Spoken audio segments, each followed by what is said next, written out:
Kisah ini dimulai dengan sekilas aliansi Murim, di mana pemimpin aliansi Murim Hu Gong akan makan.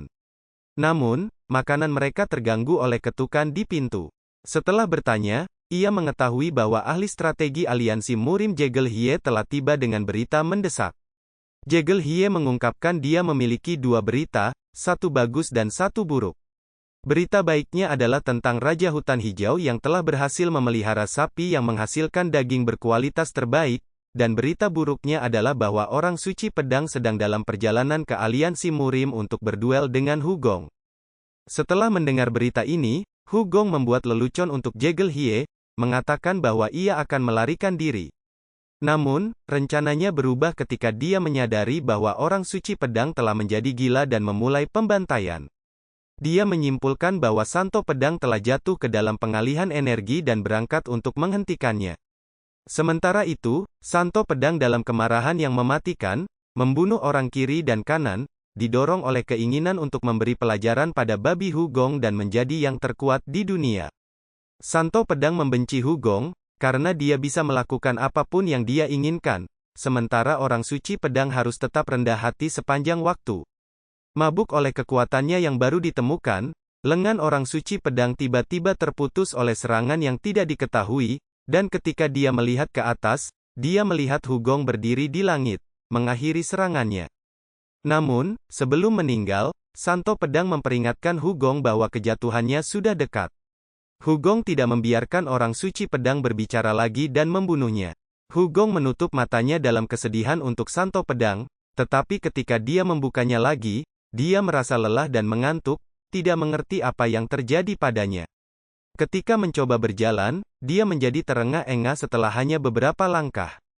Melihat ke cermin, dia terkejut melihat bahwa dia tampak lebih muda, tetapi segera menyadari bahwa dia tidak terlihat seperti versi yang lebih muda. Akhirnya, Hu Gong menyadari bahwa jiwanya telah ditukar dengan tubuh pria yang lebih muda. Hu Gong curiga bahwa orang suci pedang mungkin bertanggung jawab atas pertukaran jiwa.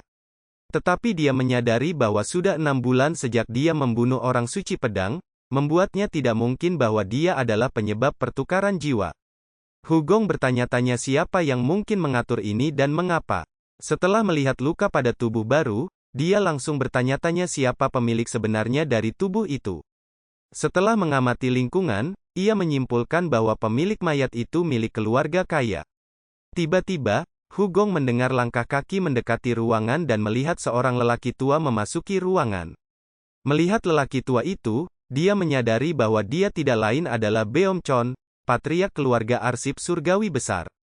Arsip surgawi hebat terkenal karena pengetahuannya yang luas dalam teks dan objek kuno, dan Beom Chon secara luas dianggap sebagai sarjana luar biasa yang bahkan melampaui sarjana paling dihormati saat ini. Beom Chon memberitahu Hu Gong bahwa dia telah mengabulkan keinginannya dan menawarinya pil. Hu Gong mencatat pil itu, kesedihan di mata Beom Chon dan bekas bunuh diri di tubuhnya, dan menyimpulkan bahwa pil itu sebenarnya beracun. Hu Gong memutuskan untuk bertanya kepada lelaki tua itu tentang pemimpin aliansi Murim sebelum mengonsumsi pil itu. Lelaki tua itu sangat marah dan bertanya mengapa dia mengajukan pertanyaan yang tidak berguna dan berapa banyak lagi dia akan menghinanya. Dalam upaya putus asa untuk melarikan diri, Hu Gong mencoba lari, tetapi tubuhnya yang lemah mengkhianatinya, dan lelaki tua itu menangkapnya, memaksa pil racun itu turun ke tenggorokannya. Pil itu dengan cepat mulai berlaku, dan Hu Gong berjuang, memukul leher lelaki tua itu, dan memuntahkan pil itu kembali. Tapi sudah terlambat. Mengejutkan keluar dari ruangan, lelaki tua itu menyuruh Hu Gong untuk mati, karena keinginannya untuk mati tanpa rasa sakit. Tetapi Hu Gong menolak untuk menerima nasibnya dan merangkak ke arah lelaki tua itu, memohon padanya untuk menyelamatkan hidupnya. Terkejut melihat cucunya yang tercinta di negara bagian itu, lelaki tua itu panik dan memanggil dokter. Sementara itu, di markas aliansi Murim, pemimpin aliansi yang kekar terbangun di tempat tidurnya dan melihat pedang dan belati tergantung di dinding. Dengan senyum di wajahnya, dia mengambil belati dan mengambil nyawanya sendiri. Kembali di arsip besar, sang patriark bertanya kepada dokter tentang keadaan cucunya. Dokter memberitahu dia bahwa tidak ada ancaman terhadap kehidupan tuan muda itu dan dia seharusnya pulih dalam sebulan. Yang lebih mengejutkan dokter adalah bahwa tuan muda itu telah meminta untuk menyelamatkan hidupnya.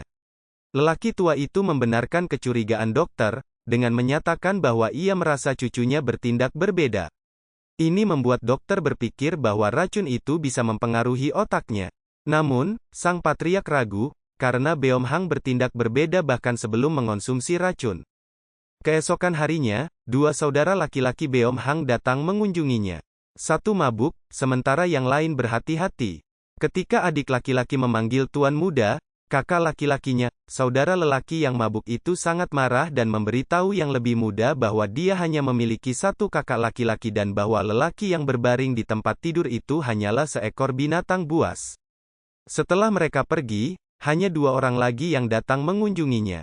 Dengan semua ini, ia menemukan bahwa nama tubuh ini adalah Beom Hang, master muda arsip celestial dan seseorang yang putus asa untuk mati. Orang tua Beom Hang mungkin tidak ada di dunia ini, karena mereka tidak datang mengunjunginya. Akhirnya, ia memutuskan untuk memulihkan tubuhnya sebelum mencari tahu siapa yang ada di balik pertukaran jiwa ini. Setelah membuka matanya, dia mendapati dirinya berhadap-hadapan dengan seorang pelayan dan terkejut bahwa dia tidak menyadari bahwa seseorang begitu dekat dengannya. Di masa lalu, ia bahkan bisa mengidentifikasi serangga yang berjarak 50 meter. Pelayan itu memperkenalkan dirinya sebagai Songhua, dan Hugong menyadari bahwa kulitnya tampak seperti seorang seniman bela diri. Ketika dia mencoba memesan bubur, Songhua menunjukkan ekspresi terkejut dan bertanya mengapa dia menginginkan makanan. Dia pikir tuan muda itu ingin mendapatkan kembali energi sebelum mencoba mengambil nyawanya sekali lagi. Songhua memohon kepada tuan muda itu untuk berhenti berusaha bunuh diri dan hidup dengan penuh semangat, mengejar tujuan. Setelah menenangkan Songhua, dia memintanya untuk memberitahunya tentang pemimpin aliansi Murim saat ini dengan bibirnya yang indah. Songhua menjelaskan bagaimana pemimpin aliansi itu seperti babi gemuk dan bagaimana orang seperti dia bisa menjadi yang terkuat di dunia. Setelah mendengar reputasinya yang buruk, ia menjadi kecil hati. Sementara Songhua pergi untuk menyiapkan makanan, Hugong berpikir tentang apa yang Beom Hang lakukan pada tubuhnya. 10 hari kemudian, patriark tua dan dokter datang mengunjunginya dan, melalui percakapannya, dia mengetahui tentang bunuh diri pemimpin aliansi Murim. Berita ini membuat wajahnya menggeliat dan, karena tidak bisa mengendalikan amarahnya, dia bangun dan berteriak, "Aku akan membunuhmu," sebelum pingsan lagi. Patriark tua dan dokter terkejut dengan hal ini, tetapi segera keduanya memiliki ekspresi bahagia untuk berpikir bahwa tuan muda itu tidak mengatakan bahwa dia ingin mati, tetapi dia ingin membunuh seseorang. Setelah bangun, dia mulai menertawakan kesadaran bahwa tidak mungkin untuk kembali ke tubuhnya sendiri. Namun, dia tidak mau menyerah dan memutuskan untuk berlatih. Patriark tua itu terkejut mengetahui pelatihan tuan muda itu.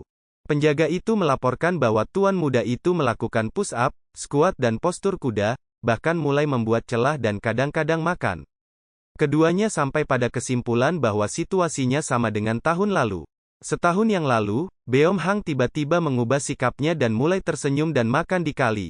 Namun, ia mencoba gantung diri ketika semua orang lengah. Untungnya, dia ditemukan sebelum dia meninggal. Tapi tidak ada yang bisa melupakannya tertawa seperti orang gila. Penjaga itu mencoba meyakinkan patriark bahwa tuan muda itu mungkin mencoba melakukannya lagi.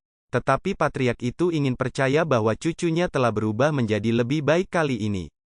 Jadi patriark memutuskan untuk mengunjunginya secara langsung. Sang patriark bertanya kepada Beom Hang tentang kehilangan ingatannya dan, sebagai tanggapan, dia mengatakan tidak ada kemajuan dan mulai melakukan latihan di depan patriark.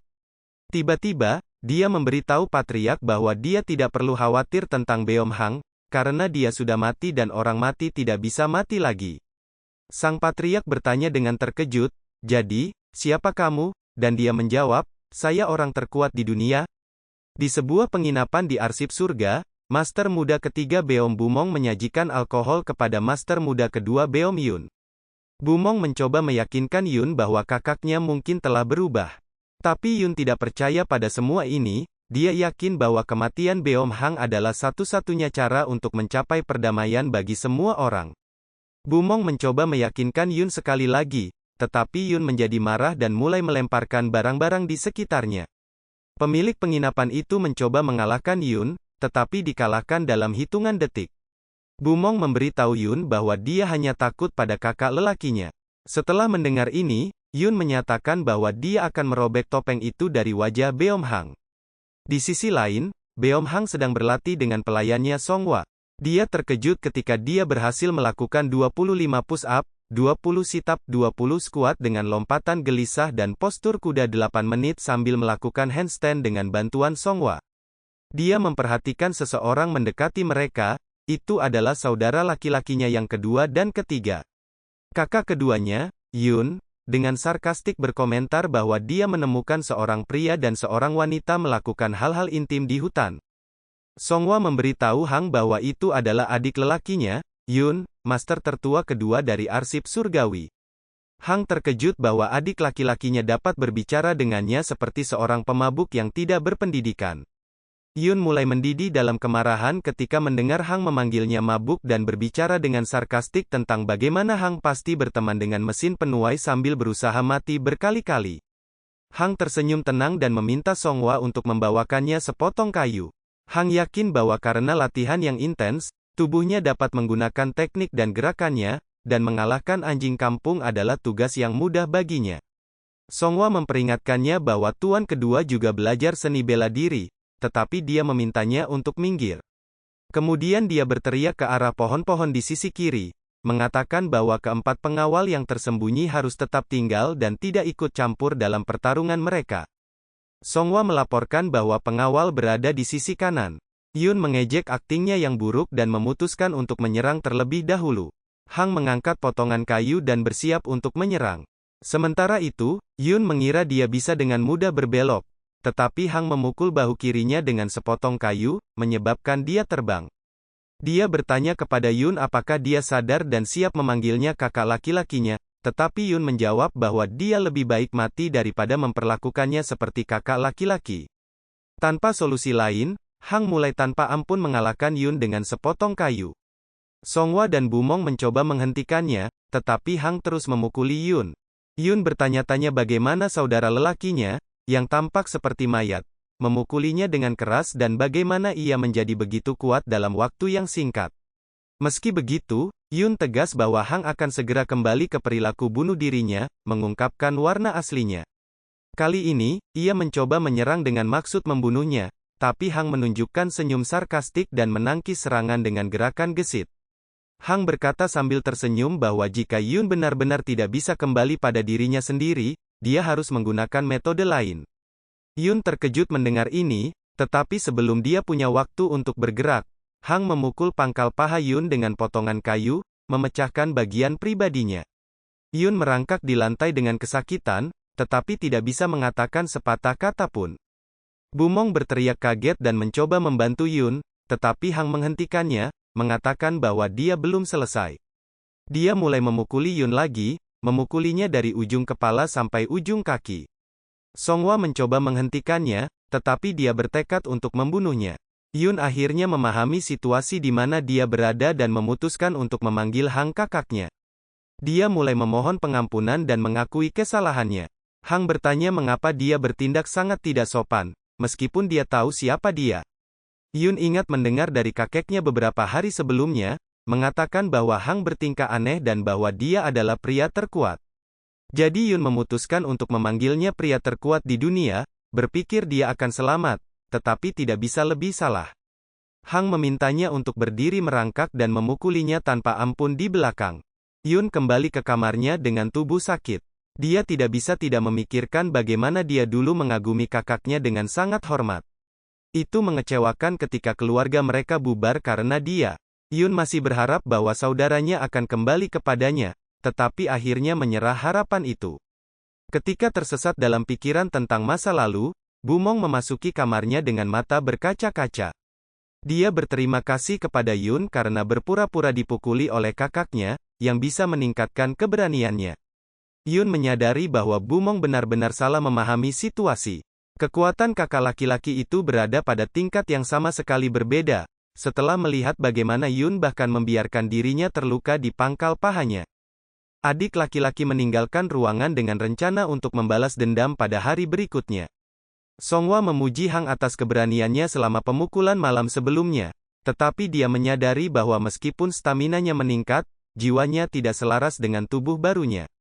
Dia dapat meningkatkan semangat dan energinya, tetapi meningkatkan pikirannya adalah hambatan utama. Untuk meningkatkan pikirannya, dia membutuhkan ingatan Beom Hang. Tiba-tiba, Bumong masuk dan mulai mengutuknya, bertekad untuk memukulnya. Dia mendekati Hang dengan nunchakusnya dan mengguncang mereka. Namun, saudara laki-laki kedua, yang seharusnya dibalaskannya, mendekatinya dari belakang dan memukul kepalanya, mengatakan bahwa siapapun yang menggunakan nunchakus untuk menunjukkan kekuatannya akhirnya dibunuh oleh pedang. Yun menyapa Hang, mengatakan dia ada di sana untuk memberi penghormatan kepada kakak laki-lakinya, meninggalkan Songhua dan Bumong terkejut. Yun segera mengubah topik pembicaraan dan bertanya kepada Hang apakah dia akan menemaninya ke suatu tempat. Hang memasuki sebuah ruangan di mana patriark tua itu duduk di kursi dan seseorang yang akrab berada di tempat tidur di sebelahnya. Dia adalah Beom Gang, paman dan ayahnya untuk Yun dan Bumong. Hang menyadari bahwa pamannya tidak dapat mengunjunginya sebelumnya karena kondisinya yang berbahaya. Beom Gang tiba-tiba memegang tangannya dan menyatakan rasa terima kasihnya karena telah tiba pada hari yang penuh sukacita. Hang memperhatikan betapa lemahnya tangan pamannya dan mencoba bertanya tentang kesehatannya, menyebutkan kehilangan ingatannya. Namun, pamannya menghindari pertanyaan itu, dan Hang menyimpulkan bahwa dia takut padanya. Untuk mengubah topik pembicaraan, Hang menyalahkan segalanya pada Yun dan pamannya melakukan hal yang sama, menghubungkan semuanya dengan kebiasaan minum Yun. Setelah meninggalkan ruangan, Hang menyimpulkan bahwa semua kejahatan di sepanjang Great Celestial Archive dimulai dengan Beom Hang. Dari ketakutan di mata pamannya dan reaksi serupa dari sebagian besar anggota rumah tangga, dia menyadari bahwa dia perlu menemukan ingatan Beom Hang untuk lebih memahami situasi. Dia mendengar saudaranya memanggilnya dan menyebutkan bagaimana mereka biasa mengunjungi arsip ketika mereka masih muda. Gagasan mengunjungi arsip memicu pemikiran di benaknya.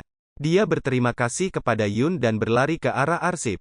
Kembali di kamar Beom Gang, baik kakek dan pamannya menangis bersyukur atas perubahan sikap Hang dan berdoa agar ingatannya tidak akan pernah kembali. Namun, Yun datang dengan berita tentang Hang pergi ke arsip untuk mendapatkan petunjuk tentang ingatannya dan mereka yakin dia akan mencoba bunuh diri lagi setelah menemukan ingatannya. Setelah tiba di arsip pribadi Hang, ia menyadari bahwa ada banyak debu karena situs tersebut telah diabaikan untuk sementara waktu. Ketika dia bergerak, dia melihat sebuah buku berjudul Musim Dingin, tidak pada tempatnya, dengan debu yang jauh lebih sedikit, menunjukkan bahwa seseorang baru saja membacanya. Ketika dia membuka buku itu, beberapa surat jatuh, semua dari orang yang sama bernama Zhu Yang, tetapi dengan tanggal yang berbeda. Dia menyimpulkan bahwa Zhu yang seharusnya menjadi orang yang membantu Hang dengan pertukaran jiwa dan tubuh. Setelah mengembalikan buku itu ke tempatnya di rak, buku itu mulai jatuh di atasnya, dan buru-buru menggunakan lengannya sebagai perisai, tetapi seluruh rak melewatinya, dan dia menyadari bahwa dia telah membuat perangkap ilusi. Saat berikutnya, ia menemukan dirinya di ladang yang tertutup salju dan bahkan merasa dingin, meskipun itu semua hanya ilusi. Ibu Little Hang bertanya dengan suara rendah, "Tanganmu dingin? Haruskah kita kembali?" Tapi Hang menolak, mengatakan bahwa ini bukan apa-apa untuk seorang pria. Ibunya tertawa dan menawarinya sarung tangan. Little Hang membangun 3 manusia salju yang mewakili keluarganya. Ibunya senang dan berlari memanggil ayahnya untuk menunjukkan penciptaan Hang kecil. Gong menyaksikan seluruh adegan dengan senyum di wajahnya. Adegan itu berubah dan sekarang dia berada di sebuah ruangan di mana ibu Hang sakit. Dia mulai batuk ketika dia berbicara tentang betapa menyenangkannya melihat bunga prem dengan keluarganya di musim semi. Dia memanggil Hang kecil dan bertanya kepadanya mengapa dia menangis dan mengatakan kepadanya betapa dia mencintainya.